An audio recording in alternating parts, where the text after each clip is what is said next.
আরে সাপে গেল পালিয়ে রে, সাপে পুরো চালাক ছিল মনে হয়। আর দুইটা ফুল হলেই হয়ে যায়। সাপ সাপ সাপ সাপ সাপ সাপ। হ্যাঁ কোথায় সাপ? চল তুই। হ্যাঁ সাপের বাসা এখানে? ভেঙে দিয়েছি, আর কোনোদিন আসতে পারবে না। কি হয়েছে নাগিন? আমার উপর খুবই অত্যাচার হচ্ছে। ঠিক করে বলো। কিন্তু না, তোমার প্রতিশোধ আমি গিয়ে নিচ্ছি। আমার বাসা ভাঙা। সাপ সাপ সাপ।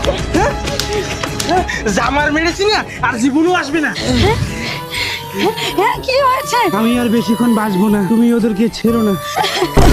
এখন নাগরাজের প্রতিশোধ আমি নিব। ওর মেয়ের রূপ নিয়ে ওকে আমি দংশন করব। বাড়িতে থেকে আমরা বাজার করে আসতেছি। কি হলো তোর আবার? মা কেন যেন আমাকে সন্দেহ লাগতেছে। থাক, আমি আর বাজার যাব না। চলো মা, বাড়ি চলো। এর আবার কি হলো?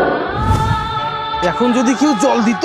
এই জলে হচ্ছে মৃত্যুর জল। বাবা জল খাও, জীবনটা বাঁচালি রে। খেলেই বুঝতে পারবি। রিয়া তো চলে গেল, তাহলে এটা কি? বাবা বাবা, এই তুই কে বল? আমার রূপ ধরে এসেছিস, নয়তো তোর খবর খারাপ আছে। সাপ আজকে ধরে ছাড়বো। বাবারে কেদারি নাগিন। আমার আসল অশান্তি হচ্ছিস তুই। এটাই আমার আসল প্রতিশোধ। বন্ধুরা, এই ভিডিওটা কি 10,000 লাইক হবে?